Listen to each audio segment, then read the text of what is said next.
Oh, hi, Filter here. Wow, I just finished watching Deadwood Dale's Gamergate versus Comicsgate. He was spot on the money on a good amount of things. But there was something I'm pretty sure he kind of missed on.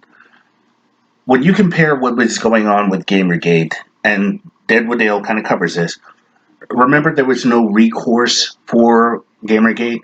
It was a lot of people pointing out that people like Anita Sarkeesian and her ilk were wrong.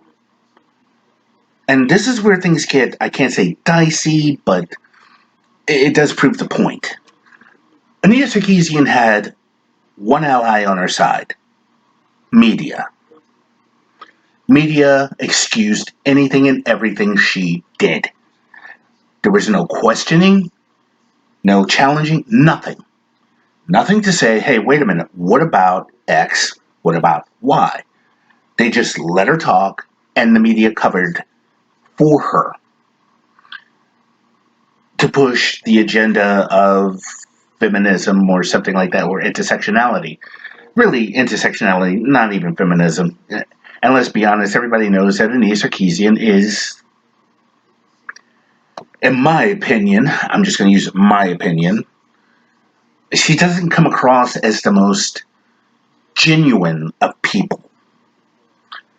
She has, again, well, if any of you want to understand who this person is, there's at least two videos I could recommend, assuming, of course, they're still up on YouTube. One is Internet Aristocrats Gamergate um, videos. Like I said, I'm not sure if they're still up. People have mirrored them, but I for one, I downloaded uh, an entire mash of all of them together. It's about, I'd say, maybe an hour or so, where everything is explained exactly how it went, who was shut out. Again, Deadwood Dale was right completely. Um, these people invaded, and the companies capitulated. Now, one of them stopped and said, hey, your credentials don't make any sense, so why should we listen to you? That was the problem. We've seen, and keep in mind, Anita Sarkeesian weaseled her way into Gamergate because this whole thing was about the journalists covering for Zoe Quinn. And like Anita Sarkeesian, Brianna Wu weaseled her way into this and even got a segment on Sci Fi Channel on a show called The Internet Ruined My Life. I did a video on that. You can check on my channel if you want. But it's there. You had two people who weaseled their way into this whole thing, and one person who was obviously guilty and it still is. And coincidentally, that same Zoe Quinn weaseled her way into comics. And we see what she's done with that. Substandard writing. Now, as Deadwood Dale points out, when it comes to games, it requires massive amounts of money. Okay? We're talking anywhere ranging from a few 100,000 to maybe a million. So basically, for us who are gamers and the like, people who are gamers, hobbyists, there was no recourse. But now we've got Comicsgate. How and this is where Comicsgate succeeded. Do you realize, and I want you all to think about this way, a script can be written. If you got your mom's old typewriter or your dad's old typewriter, you got a word processor on your computer, you could type out a story. That's one. If you're also an artist, this is where it gets really, really interesting. Your supplies will basically cost anywhere from, I'd say, 50 to $100. And believe it or not, the most expensive thing about your supplies are most likely going to be the Bristol board. Okay, they range anywhere from, like, I don't know, 18 to $25. All your other supplies, literally, you can get at your local Walmart for under $3. Well, except maybe some of those quill pins. If you're looking for the right pins for drawing, even then, that's going to cost you $7. A jar of India ink is going to cost you $5. To put it mildly, if you have ever had the book How to Draw Comics the Marvel Way, they basically tell you what supplies you need. And if you go to your local store and price check, again, it's going to be somewhere ranging between the two, depending on how many issues you want to do. If you want to do a one issue, one off, that's fine. If you want to do a 48-page one, yeah, it's going to cost you a little bit more to get the paper. Your pencils, again, if you're really good, your pencils, your erasers, all that's cheap. And you network with some people, start an Indiegogo, or if you know somebody. Oh, and also about supplies, I'm going to show you something. For measuring, when I have to do certain things on the board, because I get them blank, I got this. This is this is actually for. Wait a minute. I got this for about a couple of bucks. This is for fabric when you're measuring out things. If you're hemming or if you're doing cosplay, whatever. I got this for like $1 at a Goodwill store or a thrift store. Most of your supplies can cost you just something you could get from a thrift store if you know what you're looking for, because most people kind of walk past it. Again, that's just an example of stuff. Yard sales are also great for getting supplies because most people don't understand the value of them. Yeah, like I said, everything is relatively cheap to make your book.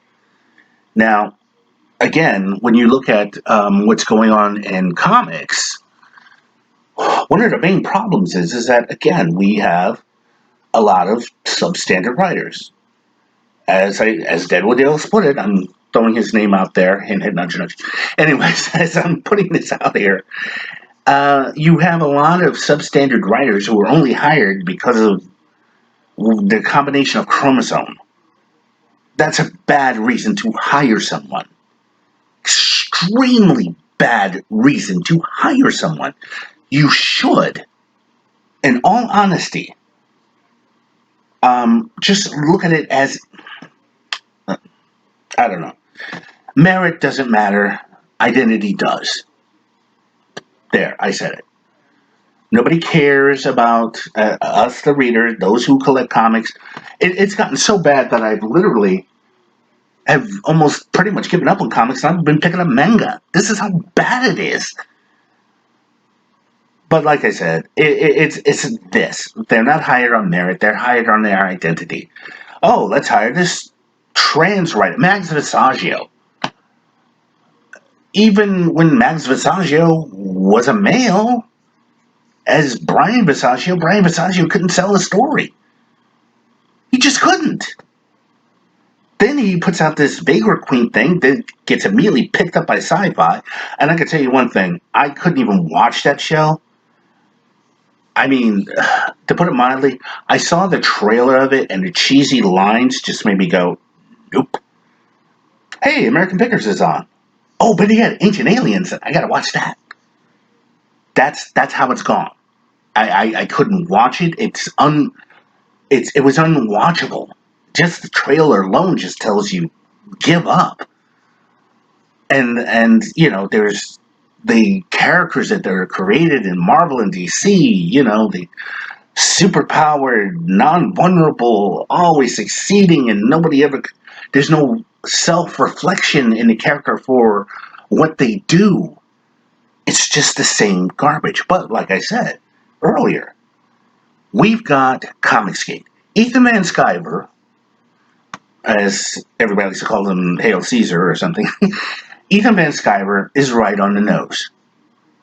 He just said, screw this, let me do my own thing and get it done. And I think that's the most important thing. There's always going to be somebody who's just going to say, screw the big companies, let me do my thing, get it out there. People will buy it, people won't. There you go. People live, they just do what they got to do. Which reminds me, I got to get Xenospora from Allison Tiemann at some point in time. I wonder if she still has that. Anyways, I just thought I'd put my 2 cents out there. Yes, Deadwood Dale was right I just wanted to add in a little bit more on this. And like I said, for you guys who are budding artists, writers, and the like, let's say you're a writer and your friend's an artist. Well, it doesn't take much to collaborate together, does it? I guarantee you, a couple of guys who do art on the weekends can do a much better story than what they're giving out in the major companies these days with better art. I don't know, maybe right now there's another Trent Kinniug out there, or dare I say, another Rob Liefeld. Someone inspired with the passion to create. Instead of, oh, I'm going to write this on my gender or my sexual preferences or my sexual identity. This is the reason why comics like Iceman failed. I've given you my opinion on that in previous videos. Nonetheless, I just thought I'd put in my 2 cents, and I'd like to thank Deadwood Dale for bringing this point up. I've been wanting to do a video about this myself, but I just couldn't really find the time. So, until then, rate this video, like this video, please like this. Let people know what I'm talking about. Hit the bell for notification if you're a subscriber, of course. And leave a comment below. I'd like to interact with as many people as possible on this subject.